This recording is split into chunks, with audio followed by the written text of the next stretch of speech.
En Radio Intereconomía, Sin palos en las ruedas. Dirigido por Javier Font. Muy buenas, ¿qué tal? ¿Cómo estamos? Bueno, nos acercamos ya a nuestro último programa de la temporada. El siguiente programa ya será en septiembre. La cadena lo irá avisando para no fallar y para estar aquí con todos vosotros, para seguir contándonos cosas, pues que por lo que nos cuentan, les interesa y les gusta muchísimo a la gente. Y como estamos cerca de un periodo estival donde las personas pues deben ir a bañarse en la playa, en los ríos, los lagos, en fin, allá donde podamos coger un poquito más de fresco por estas altísimas temperaturas, vamos a contar cosas pues relacionadas con el rescate acuático. Miren, en los últimos años el rescate acuático ha ganado una importancia crucial en la seguridad pública, especialmente cuando se trata, pues en este caso, de personas con alguna discapacidad. Este grupo de personas se enfrenta a desafíos únicos que requieren de una preparación y una respuesta especializada por parte de los socorristas y también de la sociedad en general, ¿no? Según la Organización Mundial de la Salud, la OMS, el ahogamiento es una de las principales causas de muerte accidental en todo el mundo, con aproximadamente 236.000 personas que han fallecido al año. Las personas con discapacidad están en un riesgo, aún mayor, debido a diversas limitaciones físicas, sensoriales o cognitivas, que pueden dificultar su capacidad para nadar y escapar de situaciones peligrosas en el agua. En muchos países, las estadísticas reflejan una mayor incidencia de ahogamientos en niños y adultos con distintas discapacidades. Por ejemplo, tenemos el caso de Estados Unidos, que dice el Centro para el Control y Prevención de Enfermedades, que estima que los niños con trastorno del espectro autista tienen una probabilidad de ahogamiento significativamente mayor en comparación con sus pares similares sin discapacidad. El rescate de personas con discapacidad en entornos acuáticos requiere de un enfoque especializado y adaptado. Los socorristas deben estar entrenados no solo en técnicas de salvamento tradicionales, sino también en métodos específicos para manejar las diversas discapacidades que existen. Esto incluye ciertamente conocimientos sobre cómo comunicar efectivamente con personas con discapacidad auditiva, cómo asistir, por ejemplo, a personas con movilidad reducida, no es fácil, y cómo calmar a aquellos que pueden entrar en pánico debido a limitaciones sensoriales o situaciones cognitivas. Los dispositivos de flotación personalizados y las técnicas de inmovilización adaptadas son esenciales en estos rescates, cruciales, diría yo. Los socorristas también deben estar capacitados en el uso del equipo especializado también, por supuesto, como son los chalecos salvavidas diseñados especialmente para personas con discapacidad o tablas de rescate que faciliten el traslado seguro fuera del agua. A pesar de los desafíos, hay innumerables historias de éxito que destacan la valentía y la habilidad de los socorristas, nuestros héroes que aparecen cuando menos te lo esperas, afortunadamente. En julio de 2023, por ejemplo, un equipo de salvavidas de la costa de Valencia rescató a un joven con parálisis cerebral que había sido arrastrado por una corriente muy fuerte. Gracias a su entrenamiento especializado y a la rápida actuación, lograron poner al joven a salvo de una orilla, gracias a su preparación y dedicación en el entrenamiento. Más allá del rescate, la prevención, desde luego, es fundamental, es clave para reducir el riesgo del ahogamiento entre personas con discapacidad. Para ello, programas de educación y concienciación, junto con la implementación de medidas de seguridad en piscinas y playas, son fundamentales. La inclusión de clases de natación adaptadas y la promoción de actividades acuáticas seguras pueden hacer una diferencia significativa en el resultado de un baño que finalmente sea agradable o no. En conclusión, el rescate en el agua de personas con discapacidad no es solo un acto heroico, sino una responsabilidad compartida que requiere compromiso, entrenamiento y recursos adecuados. Con el apoyo de la sociedad, la capacitación continua de los socorristas y la implementación de medidas preventivas, es posible salvar vidas y brindar seguridad a todos los que disfrutan del agua, sin importar sus capacidades. También hablaremos de turismo, porque el turismo accesible es esencial, no solo por razones estéticas, sino también por razones económicas. La Organización Mundial del Turismo, la OMT, estima que hay más de 1.000 millones de personas con discapacidad en el mundo que son potenciales clientes de un turismo que requiere de una atención especial.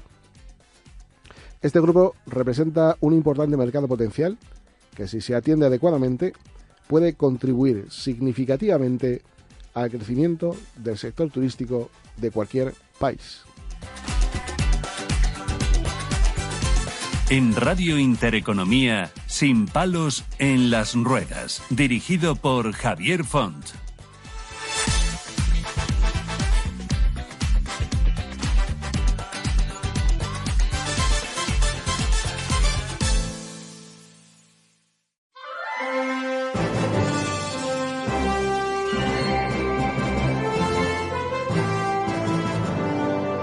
Y bueno, pues para hablar de todo lo que le hemos contado en nuestro editorial del programa, tenemos a una persona que es una especialista en prevención de ahogamientos, en lo que es la prevención de este tipo de fatalidades, que por supuesto por su formación lo hace adecuadamente. Además, bueno, él es profesor e investigador de prevención de ahogamientos de la Universidad Autónoma de Madrid y coordinador de la Comisión de Deporte Inclusivo de la Real Federación Española de Salvamento y Socorrismo.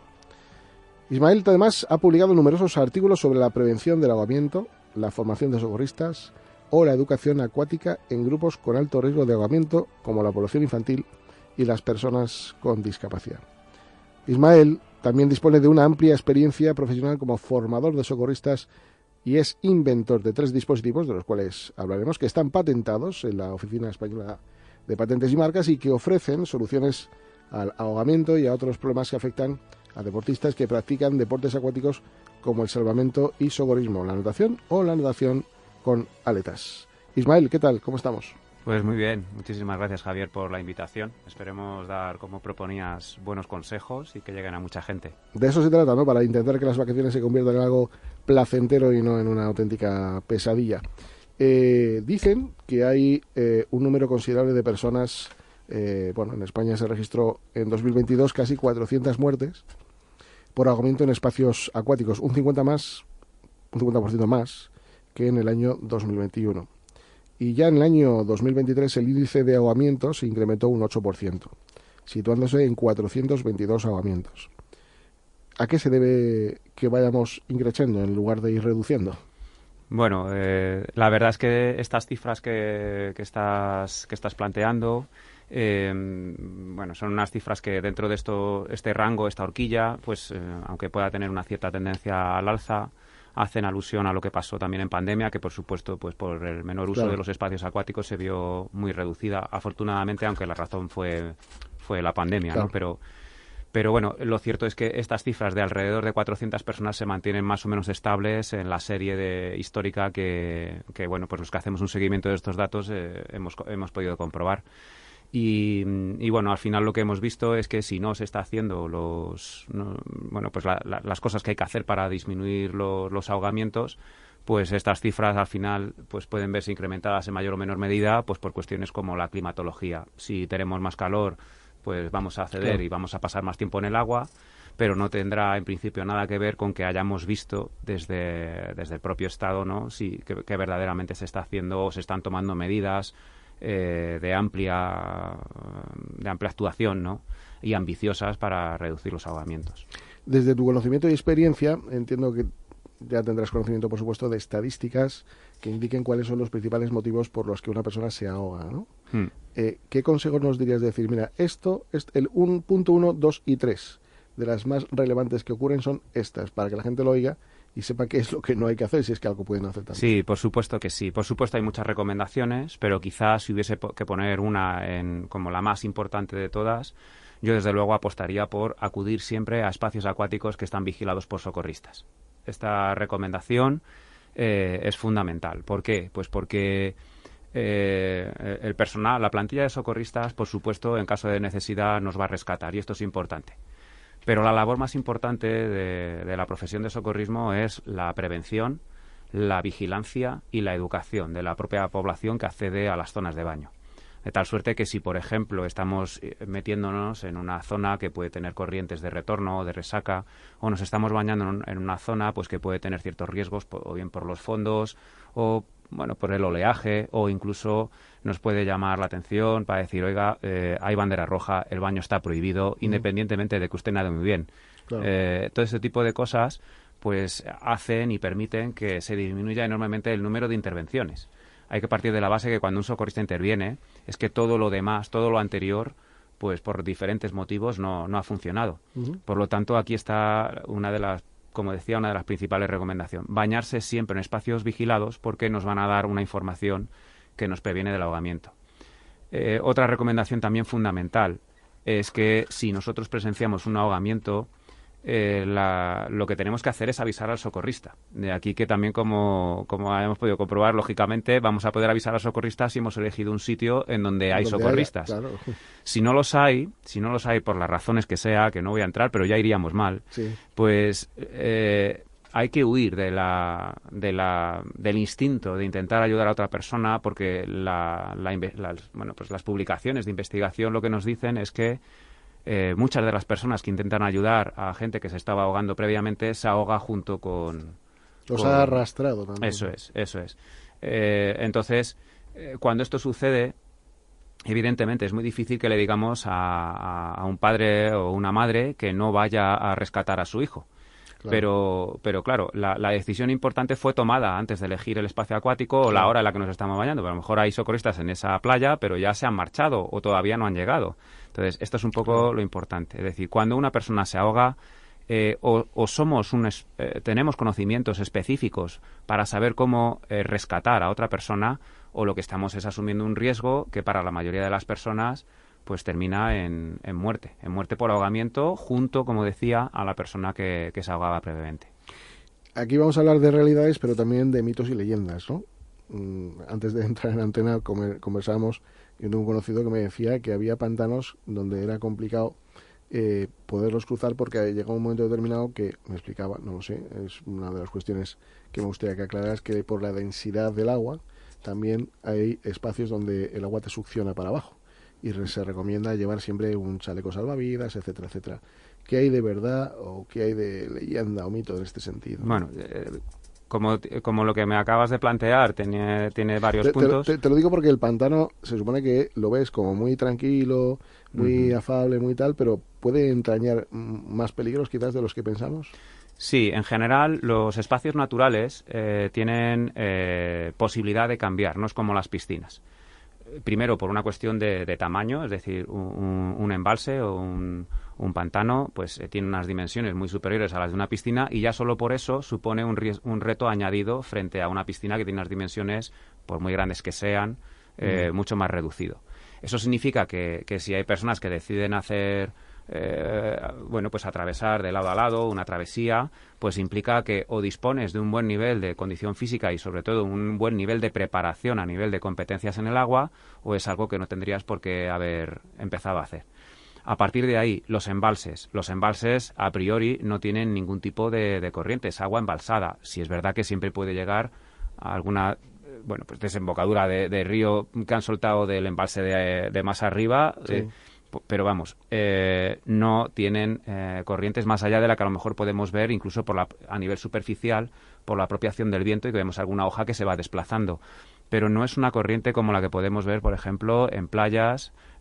¿Alguna cala también puede ser peligrosa? Los riesgos que hay en los embalses principalmente vienen derivados, en muchos casos, de zambullidas en zonas cuyo fondo se desconoce.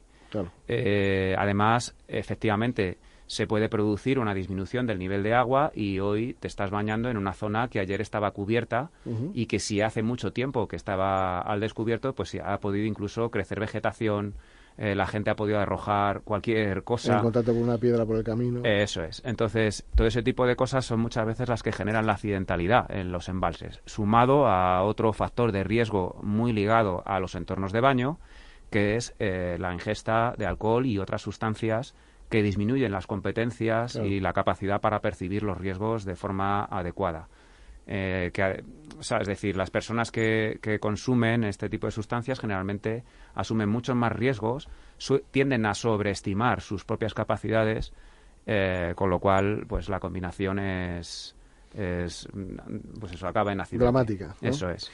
Has dicho antes que cuando ocurre un ahogamiento y no eres experto, pues lo normal, que es muy duro, claro, es muy complicado tomar la decisión, sobre todo si es un familiar tuyo, no ir a salvar a una persona, ¿no? Pero en ese sentido entiendo que tiene que hacer una capacidad de autocontrol absoluta, ¿no? Y de conocimiento y de seguridad. ¿En qué formáis o en qué os forman para controlar esas situaciones que lo que primero se pide es que se tenga serenidad, ¿no? Sí, las personas en general podemos actuar de forma más serena y controlada cuando las situaciones que nos generan incertidumbre las hemos entrenado previamente. Entonces, una persona que nunca se ha enfrentado a un ahogamiento difícilmente va a poder resolverlo de forma efectiva y segura para esa misma persona. Entonces, ¿qué es lo que se hace en los cursos de formación de socorrismo? Exponer a situaciones simuladas, pero en donde de alguna manera exigen a la persona que aspira a ser socorrista, le exige pues un entrenamiento, le exige un aprendizaje de técnicas que o se dispone de ellas o, como digo, lo que hacemos es exponernos inútilmente claro, a un accidente o a un ahogamiento. Nos encontramos en un escenario donde no hay socorrista, no hay bandera, es una playa donde no está nada señalizado, que también lo hay. Y bueno, nos podemos encontrar con una situación X que no conocemos. A ojo de pájaro, viéndolo por encima, como puede ser, por ejemplo, ya hemos visto lo del el lago, ahora por ejemplo una cala que tendríamos que observar para decir aquí no me meto, en el mar cuando nos debemos meter, en un río que también es peligroso por el tema del corrimiento de piedras y el subsuelo, pero ¿qué podemos detectar a simple vista que digamos aquí mejor no? Bueno, como decía, cuando hablamos de playas, de aguas abiertas, en mar o incluso en océano, hay diferencias también por cuestiones tan obvias a priori, pero que a veces no las interiorizamos, como pueden ser las mareas. Las mareas son responsables de buena parte de las corrientes digamos, de succión. En este caso sí. En este caso sí que el mar del mar. Eso es. En este caso sí que nos aspira y además incluso lo suficientemente con la suficiente intensidad como para que incluso un nadador muy experto no fuese capaz de retornar por los canales de salida. Te aspira y te hunde para abajo. En realidad no es que te hunda, de hecho en el agua de mar se flota bastante mejor por una cuestión de densidad, sí. Pero lo que ocurre con una corriente de retorno o de resaca es que el mar te arrastra a zonas, digamos, alejadas de la orilla.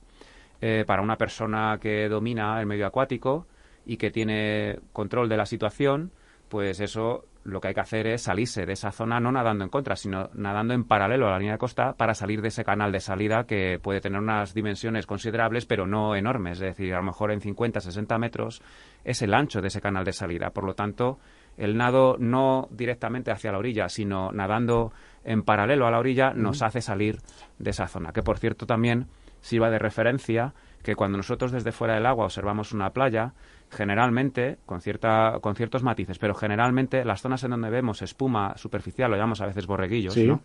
Es justo las zonas en donde la ola rompe y nos arrastra hasta la orilla.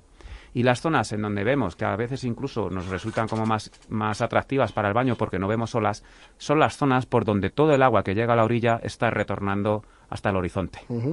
Entonces, desde fuera del agua podemos observar dónde están esas zonas de espuma en la cresta de las olitas, ¿vale? Y esas son las zonas en donde el agua nos empuja hasta la orilla.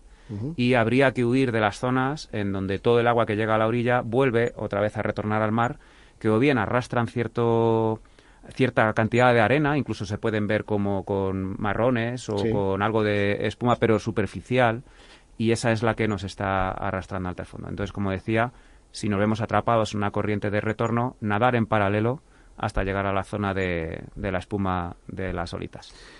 Ahora entrando ya en materia de esa diferencia, que no sé si existe en cuanto a lo que es el rescate de una persona sin discapacidad, con discapacidad, bueno, en algún momento determinado ambos se convierten en algo muy similar, ¿no? Porque el nerviosismo olvida el razonamiento y en muchos casos, pues bueno, pues es complicado atender a una persona en una situación de crisis de ansiedad, ¿no? Pero, por ejemplo, una persona con discapacidad física, ¿cómo lo rescatamos cuando es complicado manejarse con él, ¿no? Bueno, en realidad lo que podemos, evidentemente, la discapacidad es tan diversa como la que existe en el resto de la población. Es decir, las personas con discapacidad son muy diversas también y entonces se puede hacer una recomendación específica para un caso concreto con alguien que puede tener una limitación de movimiento en una zona del cuerpo, ¿no? Pero más allá de eso, en general es verdad que dentro del agua algunas circunstancias se ven, digamos, que atenuadas y alguien cuando rescata a un cuerpo o trata de sacar un cuerpo con más o menos inconsciente, que podría ser incluso, pues no hay en principio demasiadas diferencias más allá de limitaciones articulares a la hora de, por ejemplo, como habías comentado al principio, colocar sobre un tablero espinal o sobre una embarcación, etcétera. Pero más allá de eso, sobre todo para mí, donde yo veo grandes dificultades o un riesgo añadido para la población con discapacidad es el acceso a la formación e incluso la información que puede haber en el propio espacio acuático. Por ejemplo, una persona que tenga discapacidad visual, si la mensajería o la información está en carteles escritos, difícilmente va a poder interpretarlo si no hay un lenguaje. Claro. Si estamos intentando hacer llegar información importante a través de megafonía, difícilmente la población con discapacidad auditiva va a poder escuchar los mensajes que sí están disponibles para el resto de la población. Y si estamos hablando de discapacidad física, pues a lo mejor los accesos de salida o de entrada al propio agua también pueden verse dificultados. Desde el punto de vista del rescate, bueno, pues también tiene mucho que ver con cómo de preparado está el socorrista a la hora de enfrentarse a situaciones o a población muy diversa. Hablamos de la discapacidad, pero también podríamos hablar de gente que que es especialmente corpulenta, con mucho peso. También. En fin, un montón de circunstancias que hacen que la preparación, que los que somos del gremio solemos decir, no hay dos rescates iguales. Porque no hay dos personas iguales. Efectivamente. Efectivamente. Y hemos hablado que tienes unos dispositivos que están patentados, que ayudan, ¿no?, un poco a lo que es la práctica del salvamento. ¿De qué se tratan estos dispositivos? Bueno, hay uno de ellos que es lo que se denomina una prenda de baño salvavidas inteligente, que de alguna manera detecta la pérdida de conocimiento en el agua y la resuelve de forma autónoma. Antes comentabas que un amigo tuyo, pues que decidió pues cruzar pues un embalse, ¿no? Sí. Y en un momento determinado pudo tener más o menos dificultades. Lo primero, otra recomendación, por cierto, no hay que nadar solo. Claro. Y menos en un sitio en donde difícilmente nos van a poder ayudar. Entonces, ¿después de comer o antes de comer? ¿O da igual? Bueno, mira, esa es otra pregunta también importante. Hay bastante mito sobre esto. Lo que se conoce habitualmente como el corte de digestión, ¿verdad?, es lo que a nivel de fisiología se conoce como hidrocución, accidente por hidrocución. Y la variable comida no tiene ningún peso, como sí lo tiene el cambio brusco de temperatura de un cuerpo. Sucede además que el agua transmite el frío o el calor mucho más de lo que lo hace el aire. Por lo tanto, cuando nosotros accedemos a un agua que está muy fría, nos puede provocar una indisposición que pasa desde mareos, etcétera, que incluso pueden conducir a vómito, y de ahí que esa interpretación que se hace del corte de digestión. En realidad, lo que pone en riesgo la vida de las personas es que accedan bruscamente a un agua cuya temperatura está muy por debajo de la corporal. Y eso no tiene necesariamente que ver con la comida, y sí con, por ejemplo, haber realizado ejercicio físico intenso, haber estado expuesto durante muchas horas al calor, o bien por actividad profesional, o bien por ocio, y acceder, como digo, bruscamente a un agua cuya temperatura está 20 o 30 grados por debajo de la corporal. Eso realmente sí que supone un riesgo importante. ¿Y estos dispositivos que tienes ayudan también a...? Los otros dos dispositivos están ligados a la práctica deportiva, en este caso uno de ellos para la práctica inclusiva de personas con discapacidad, que permite que personas con discapacidad visual puedan competir simultáneamente a personas que sí que ven. De manera que para mí, que he competido muchos años, pues siempre me ha llamado la atención el que solamente se ponga el foco de interés de la competición en el resultado deportivo y no en todas las vivencias y experiencias que adquiere una persona cuando comparte tiempo, espacios y vivencias, ¿no?, con otros deportistas, tengan o no discapacidad. Entonces aquí es un dispositivo que no tiene que llevar el propio sujeto con discapacidad, sino que en 8 calles de una piscina hay una persona que tiene discapacidad visual y puede, a través de señales acústicas, identificar dónde están los lugares en donde tiene que hacer determinadas maniobras o volteos o recogida de maniquíes, como ocurre en el salvamento y socorrismo, etcétera. Y una última pregunta, ahora como estamos con los temas de tecnología a full, ¿hay algún tipo de aplicación que nos pueda indicar en qué situación se encuentran las mareas en un momento determinado, determinadas playas? Porque eso ayudaría bastante y creo que, bueno, satélites y demás tenemos como para poder hacer ese estudio, ¿no? Sí, el problema está no en que no existan esas aplicaciones, que las hay,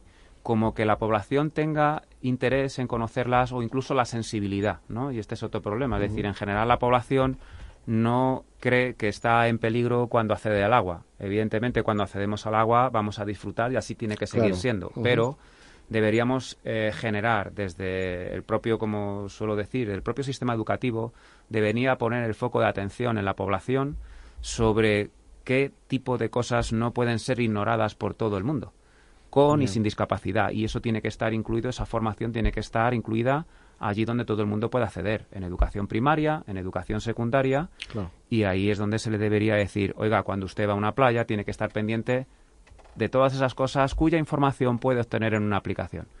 Pero para la inmensa mayoría de la gente, pues esto es, ¿y a mí qué me importa si hay mareas?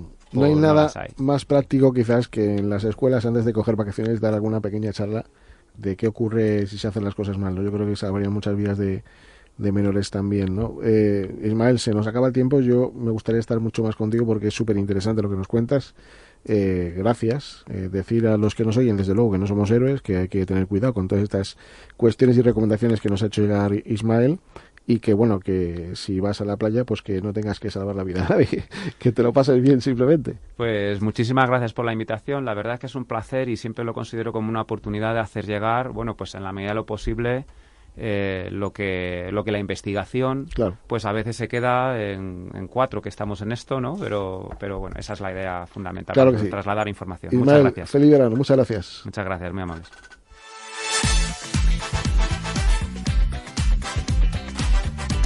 En Radio Intereconomía, sin palos en las ruedas.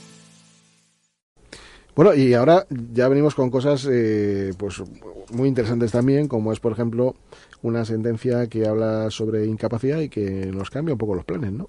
Exacto, eso es, Javier. Buenas tardes. Pues hoy vamos a hablar exactamente de ese cambio importante que ha habido en la normativa de seguridad social que afecta a todas las personas que, bueno, pues que tienen reconocida una pensión de incapacidad permanente absoluta o una gran invalidez, porque, bueno, la Sala de lo Social del Tribunal Supremo ha emitido una nueva sentencia que modificaba el criterio de compatibilidad de estas pensiones con el trabajo remunerado.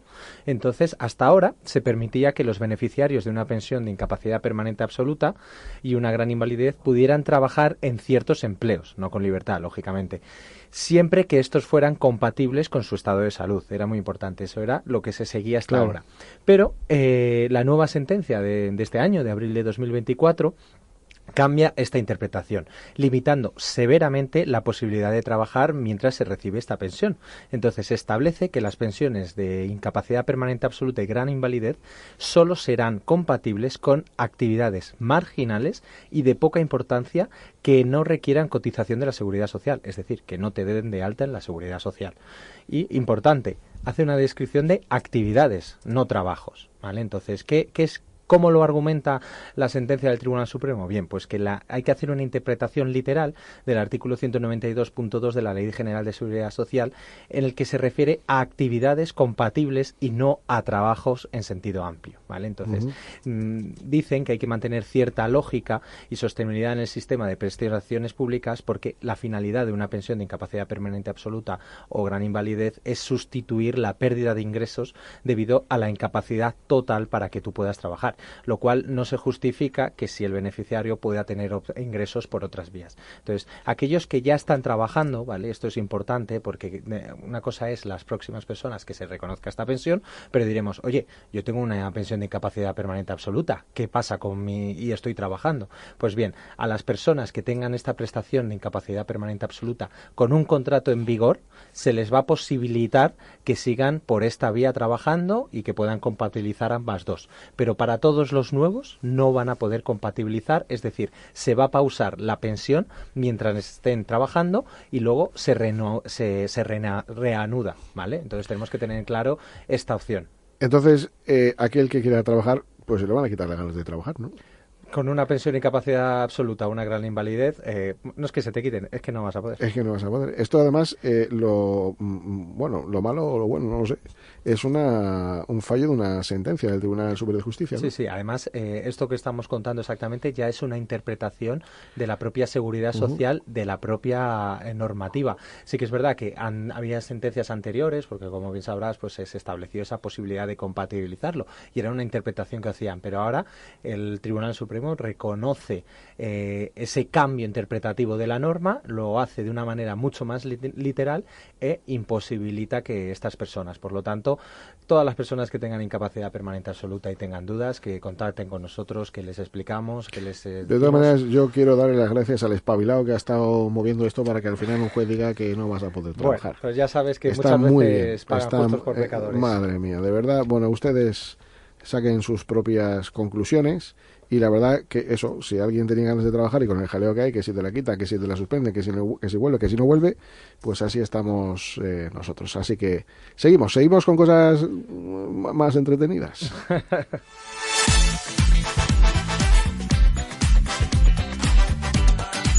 En Radio Intereconomía, Sin palos en las ruedas, dirigido por Javier Font.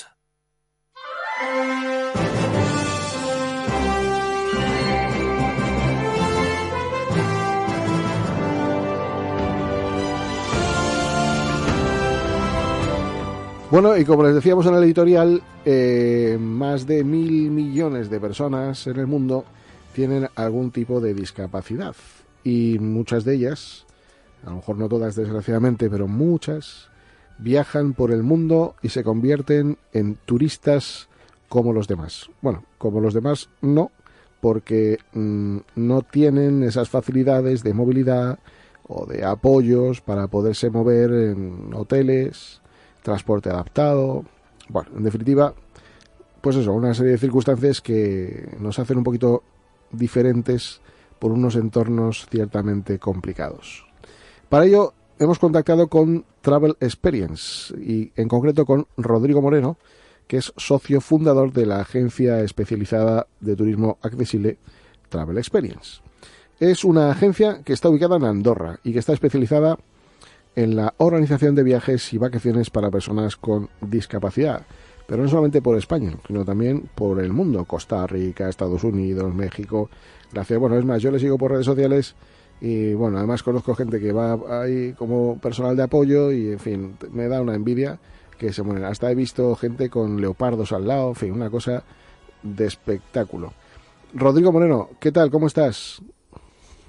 Hola Javier, muchísimas gracias por esta invitación. Muy bien, aquí con muchas ganas de compartir con tus oyentes un ratito. Pues un placer, sobre todo para que nos cuentes un poco, qué os diferencia a vosotros de una compañía que se dedica al turismo, pues que no es accesible o que sí es accesible, pero que no está especializado. Simplemente, muchas veces te ponen el simbolito del SIA, ¿no? El símbolo internacional de la accesibilidad, y con eso ya hemos cumplido, pero luego nos encontramos con todos, perdónenme la expresión, marrones con los que nos encontramos. ¿En qué os diferenciáis?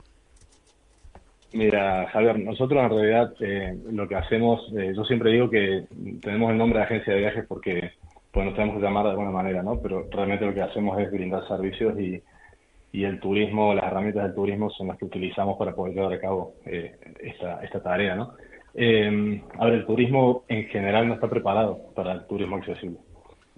Los turoperadores o las online o todo lo que está automatizado y el turismo de masas no tiene nada que ver con lo que es turismo accesible o diseñar un viaje adaptado para una persona que tiene una necesidad especial, ¿no? de discapacidad u otra.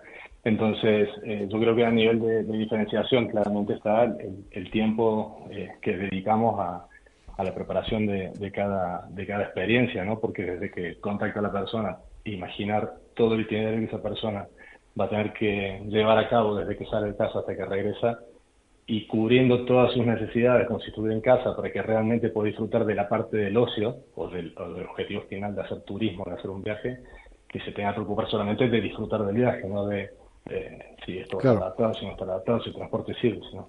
Mira, para quienes nos oigan, cuando una persona, por ejemplo, con discapacidad física necesita de un apoyo de otra persona, bueno, nos movemos en distintas aguas, porque luego están los turoperadores, las agencias, los hoteles que se tienen que coordinar con los turoperadores y con las agencias, el transporte adaptado del hotel hasta el aeropuerto o al medio de locomoción que vayamos. Si vamos con coche propio, pues mucho mejor. Luego no encontramos personal de apoyo para cuestiones puntuales que nos permitan no tener que viajar con un escuadrón de ayuda, sino con un apoyo puntual. ¿Cuál dirías que es el destino que mejor preparado está e incluso con mejores medios, tanto técnicos como humanos, que hacen que sea un paraíso ir a disfrutar de unas vacaciones? Mira, para nosotros Alemania es un ejemplo a seguir, en todo sentido, ¿eh? Yo creo que desde la propia idiosincrasia he tenido la oportunidad de conocer a gente del Ministerio de Turismo alemán, y el compromiso que tienen desde el primero hasta el último es una cosa increíble. Verlos evolucionar del 2015, que fui por primera vez a Berlín, invitado por la Oficina de Turismo de Alemania en Madrid, hasta los últimos viajes que hice hace un par de años, la verdad que el cambio es absoluto. Sí que aquí hay un tema que tú has tocado que es crítico, que es el de la asistencia personal. Sí. Acá tenemos un problema, entre comillas. Hay algunos países, y gordo, muy gordo, muy gordo sobre todo porque te encarece a veces innecesariamente un viaje, tener que llevarte a una persona de apoyo desde tu lugar de inicio del viaje, ¿no? Suponte que eres en Madrid y te tienes que llevar tu asistente, cuando en realidad a lo mejor necesitas un servicio a primera hora y un servicio a última hora y ya está. El tema es el coste de estos servicios cuando hablamos de países, digamos, más, no quiero usar el término, pero sí más desarrollados. Porque un servicio personal o una hora de un personal de apoyo, a lo mejor en Alemania o en Noruega o en Estados Unidos, es infinitamente superior que el servicio que te puede brindar una persona en España, ¿no? Entonces, eso realmente nosotros trabajamos más de 125 países, tenemos productos. No te puedo asegurar que en todos los países tengamos este tipo de servicios. Sí que podemos acceder a algunos tipos de servicios, pero a veces a precios que el viajero ni quiere, a veces no puede, pero a veces no quiero pagar esto, ¿no? Claro, pero Rodrigo, vosotros, para suplir esto, ponéis recursos humanos a disposición de grupos, ¿no? Bueno, a ver, nosotros el 90% de nuestra operación son viajes individuales. O sea, lo que nosotros buscamos es normalizar el turismo. Es decir, una familia que tiene un miembro de la familia con discapacidad, un grupo de amigos que se quiere ir a un evento y hay uno de los chicos que tiene discapacidad, personas con discapacidad normal que hacen turismo normal, ¿no? Eso es lo que nosotros buscamos. Es verdad que hay un número de personas que tienen tendencia o no tienen entorno para que los acompañe, ¿no? Entonces, o porque les gusta sensibilizar. Entonces armamos grupos y organizamos viajes grupales. Nosotros ahora mismo, por ejemplo, tenemos a 12 personas viajando por las Islas Británicas y están con 2 tour leaders. Entonces, cualquier necesidad que pueda surgir, les echamos una mano. Lo que pasa es que también es verdad que son tour leaders especializados y saben, pero no hacen servicios de asistencia personal. Por supuesto que una ayuda puntual, evidentemente que sí, pero no al nivel de una asistencia personal. Lo que sí hemos hecho en los últimos grupos es que cuando 2 o más personas necesitan de una asistencia personal, lo hemos contratado. Entonces, que venga un asistente personal y que se reparte entre 3 personas, con lo cual se reduce muchísimo el costo, ¿no?, para estas personas. Porque, Rodrigo, es lo que tú decías antes, es que es un apoyo puntual. Es decir, si tú ya vas con tu asistente personal, que es el que te atiende pues el tiempo que tenga que atenderte, a lo mejor requiere solamente un apoyo puntual para pasar al baño, para pasar de la silla a la cama, poco más, pero poco más. Tal cual.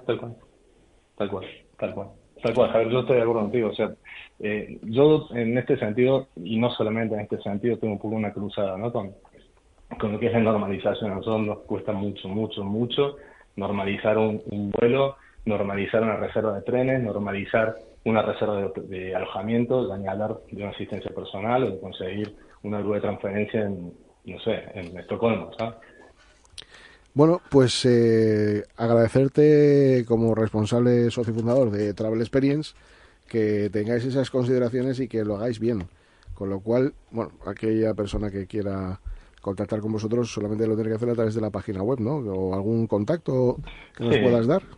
Sí, no, en la página web misma y en redes sociales, ya creo que nos tienen, que la gente del colectivo nos tiene bastante fichado, sí.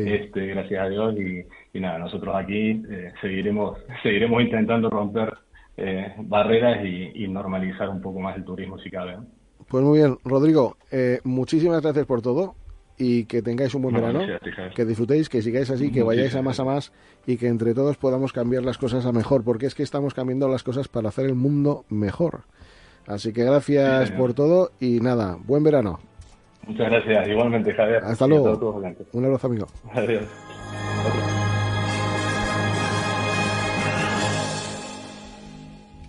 En Radio Intereconomía, Sin Palos en las Ruedas.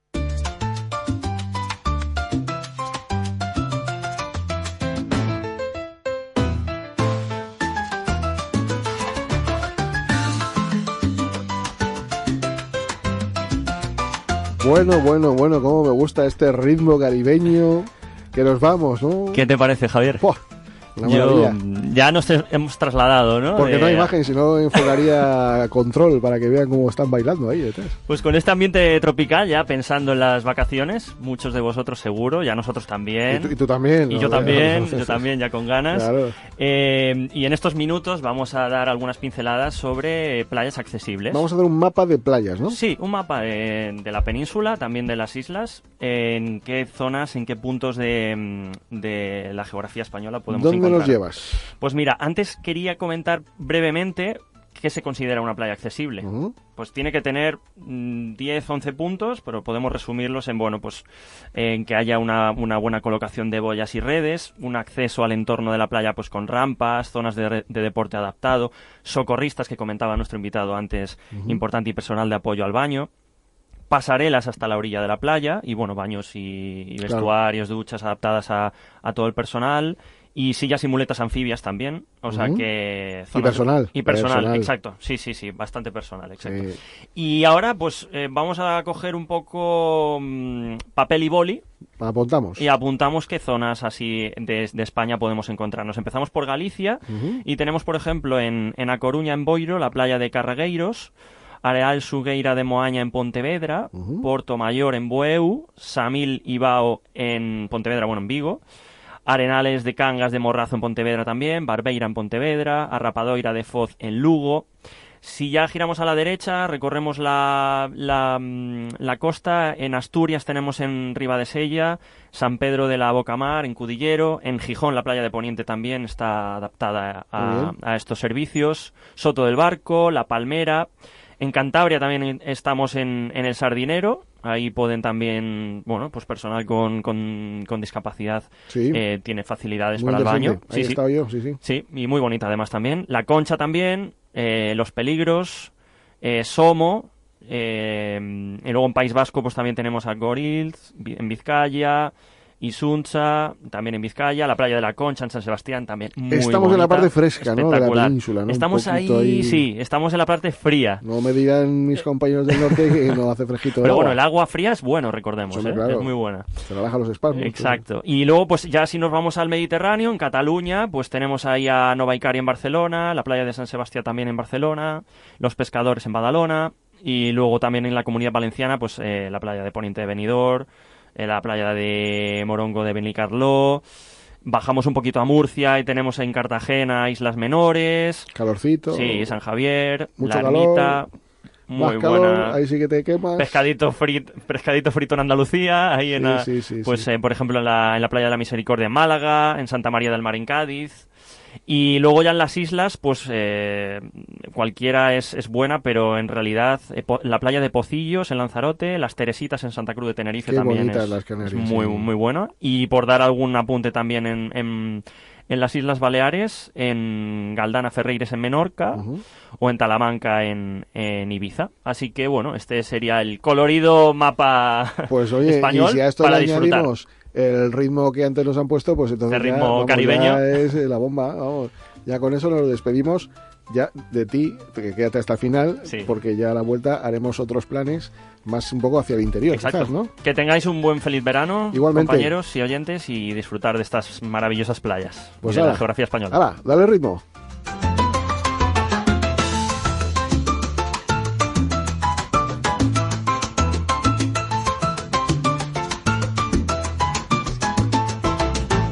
En Radio Intereconomía, Sin Palos en las Ruedas.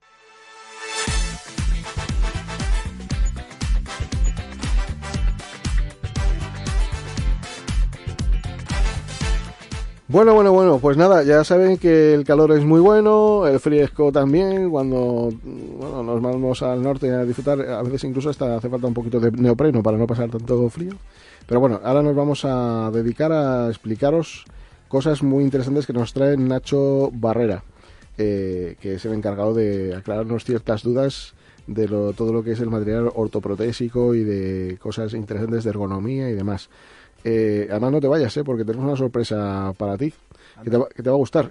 Muy buenas tardes a todos. Así ¿Cómo estáis? Bien, no te vayas. Vale. Bueno, nos vas a hablar de las temperaturas, pero cómo afectan, ¿no?, a cojines y demás, ¿no? Eso es, la idea era un poco traeros, ya que vamos a pasar unos días en la playa, que las temperaturas aumentan, que sepamos cuáles son los efectos de la temperatura también sobre el material que utilizamos, ¿vale? Entonces, si os acordáis, hace ya unos mesecitos hablamos de los tipos de cojines que había, y entonces nada, básicamente era contaros un poco cuál es el efecto que tiene la temperatura sobre estos tipos de cojines de cara a que los usuarios durante este verano pues cuiden mejor sus materiales, que es importante también hacerse cargo, ¿vale? Que muchas veces nos encontramos que, es que se me ha estropeado el cojín, pero bueno, ¿qué hemos hecho con el cojín, ¿no?, para que se estropee? Entonces nada, recordar rápidamente que teníamos los cojines de espuma, que estos cojines en muchos casos tenían unas fibras viscoelásticas que esas reaccionan a la temperatura, es decir, a más calor se hacen más blanditas. Claro. ¿Qué significa esto? Que si yo me dejo un cojín viscoelástico en una temperatura muy alta, cuando me vuelva a sentar en el cojín va a estar muchísimo más blando, no me va a sostener tan bien la posición y probablemente vaya a estar mucho más incómodo que lo habitual. Con lo cual, ojo, no dejar los cojines directamente el sol, desde luego, pero también en un maletero. Y en un maletero, todo lo que sea meterles mucha temperatura más allá de la temperatura corporal, que es la que habitualmente va a tener porque está en contacto con nuestro cuerpo, pues va a empeorar, digamos, cómo se comporta el cojín. ¿Los destroza o son recuperables? Bueno, con temperatura de vuelta van a volver, pero claro, todos los cambios de temperatura bruscos obviamente afectan al material y eso contribuye a que con el tiempo pues se desgasten antes. Y ya sabemos que las espumas viscoelásticas no son especialmente duraderas. Ya dijimos que desde el principio hasta el final de su vida pasa muy poco tiempo en comparación con otros materiales. Entonces luego hablábamos también de los materiales con fluidos, que tenemos el gel y el aire, y el gel pasa una cosa, que es muy similar el efecto que pasa en el gel. El gel caliente se licúa más. ¿Y esto qué significa? Que nos protege menos, porque va a pasar mucho menos tiempo desde que el gel está posicionado debajo de nuestro culete hasta que se va esparciendo hacia los lados. O sea, si en invierno tarda mucho más en deformarse, en verano tarda mucho menos. Y asume temperatura y nos calienta el culete, efectivamente, nos fastidia, ¿no? Porque tienen un coeficiente de captación de calor mucho más alto, porque el gel al final, para tener esas propiedades viscosas que necesitamos para poder repartir bien la presión, pues también tiene la parte mala, que también es capaz de captar más temperatura y disipa mucho más lento, ¿vale? Y luego los cojines de aire tenemos también que tener en cuenta una cosa, y es la presión. ¿Por qué? Porque normalmente si vivimos en una zona en el centro, como por ejemplo en Madrid, estamos a 700 metros. Cuando bajemos a Valencia, o cuando nos vayamos a Galicia, o cuando nos bajemos a Cádiz, la altura también influye en la presión, con lo cual hay que revisar bien que la presión del cojín esté adecuada al sitio donde vamos a movernos. Yo el otro día recibí un paciente que vino de Valencia y me decía, joder, noto que el cojín está como más duro porque lleva un cojín de aire. Claro. Y claro, yo le dije, claro, tú vienes de 0 metros y ahora estás en 700. Aquí hay más presión, tienes que regularte el cojín porque la presión va a ser diferente estando donde está. Entonces, es muy importante con el tema también de estos cojines de aire y con todos en general, que si por ejemplo los utilizamos en entornos, por ejemplo, de playa, donde puede haber arena, tenemos que estar seguros de que se limpia bien bien el cojín. ¿Por qué? Porque esa arena luego va a servir de abrasivo. En un cojín de espuma, obviamente va a ser mucho más complicado porque no se puede lavar, vamos a tener que aspirarlo, soplarlo, etcétera, etcétera, pero los cojines de aire, por ejemplo, es muy sencillito porque es meterlos en la ducha y lavarlos para que se puedan ir perfectamente en la arena y dejar que se sequen tranquilamente.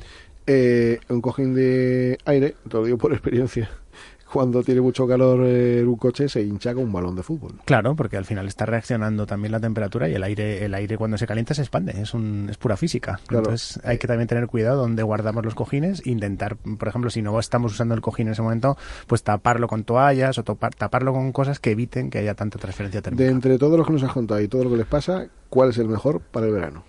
A ver, yo siempre os he dicho que me gusta mucho el aire porque tiene muchas capacidades y sobre todo no es un fluido que pese mucho y entonces es capaz de adaptarse mucho. Entonces a mí me gusta, pero hay que cuidarlos. El aire tiene esa pequeña complicación que el cuidado es importante, pero a nivel de termorregulación es mucho mejor que los otros dos, por ejemplo. ¿Qué hay de veracidad cuando hablamos de un cojín que lleva CryoFluid? Yo no he leído excesivamente. Que baja algo la temperatura, eso dice el fabricante, ¿no? Sí, o sea, yo he leído también reportes sobre eso. ¿Qué sucede? Que no hay ningún fluido que sea que no esté refrigerado constantemente que consiga mantener una temperatura fría. Puede haber un tiempo en el que se puede conseguir esto, pero si no está conectado a ninguna fuente de frío, lo normal es que vaya transfiriendo calor. Con lo cual, he leído poco sobre el tema, pero no hay muchos estudios que lo determinen. De momento lo que tenemos es mucha información por parte de un fabricante, pero que por lo que yo he escuchado, las estudios que se han hecho con ellos tienen muy limitado el tiempo realmente de frío. ¿Y alguna recomendación para la piel en estos casos de calor? Mantenerse muy bien hidratado con agua, no con cerveza. No, pero me refiero para el culete, vaya hablando. Sí, por eso hablaba, estar hidratado por vía oral. Por dentro y por fuera. Por dentro y por fuera, efectivamente. Estar hidratado por vía oral nos va a mantener una buena cantidad de agua en nuestro sistema, en nuestro cuerpo, y eso va a contribuir a que la piel esté mejor nutrida. Y luego, cremas que podemos estar utilizando durante el verano, pues aprovechar también pues estos ratos que tenemos más tiempo para dedicarnos más tiempo a nosotros, ¿no? Pero mejor crema que puede nutrir más los granitos o alcohol para secarlo. A ver, el alcohol no lo recomendamos mucho porque el alcohol para la piel es un agente agresivo. Siempre mejor utilizar aceites esenciales o algún tipo de cremita que veamos que también los ingredientes sean naturales lo más posible, como aceites con arnica o algún tipo de solución con pues aceites de frutos secos, como puede ser la almendra, que también tiene muy buenas propiedades, y esto nos va a garantizar una buena nutrición también a nivel de piel, y esto va a contribuir a que cuidamos mejor la piel en entornos también, pues eso, húmedos, secos, etcétera. Una de las cuestiones que nos recomiendan cuando estamos en Toledo es que si hay algún granito, que tengamos cuidado, porque las heridas no van de fuera para adentro, puede haber, pero pueden ser superficiales, sino van de dentro para afuera. En el caso de las úlceras, sí, se produce el daño interno y de ahí recorren el camino, y cuando lo vemos fuera ya es que hay un túnel. De ahí es cuando nosotros decimos que es mejor invertir por parte de algunas comunidades, por ejemplo la Comunidad de Madrid, en sufragar el coste de un cojín que vale entre 400 y 1.000 euros, que pagar durante 6 meses una cama que vale entre 600 y 900 euros para la recuperación de una escara. Y aquí, por ejemplo, hay un colectivo que sufre la discapacidad de una manera quizá diferente, que es las personas mayores, que van adquiriendo discapacidad por el hecho de no poder hacer cosas como los demás, y estas personas muchas veces quedan excluidas de ese tipo de ayudas porque son mayores y dicen, bueno, pues para lo que queda, pues ¿para qué no vamos a gastar el dinero? Así que muy triste. Bueno, eso. Pues nada, no te vayas y ahora te despedimos también hasta la próxima temporada, porque ahora hemos hablado con una persona que se llama Mercedes, que seguro que conoces, y que nos quiere contar algo, no sé. Hola, soy Mercedes, la abuela de Nacho de 106 años. Me encanta escuchar vuestro programa. Un saludo para Sin Palos en las Ruedas y nos veremos después del verano. Madre mía. Mercedes es fantástica, la verdad. Puede estar tremendamente orgullosa, primero de su nieto y de todo lo que ha hecho usted en la vida, que ha sido mucho seguro para tenerla aquí, porque de luego le vemos que está bien nutrido, o sea que eso está clarísimo. Que le deseamos una feliz verano, que no pase mucho calor y que disfrute de lo que pueda con su nieto Nacho, que no tienes que decir de una abuela tan joven. Cada día me sorprende más. Es una señorita, yo le digo que es una señorita, y la verdad es que es un gusto tenerla, una suerte y un gusto. Bueno, pues oye, feliz verano para todos. Nosotros pues nos vamos diciendo que volvemos en septiembre, y que volvemos, lo anunciará desde luego la cadena, pero nuestra intención es desde luego empezar el día 22 de septiembre. Así que hasta entonces, feliz verano, ha sido un placer, volveremos con más historias que contar. ¡Hasta luego!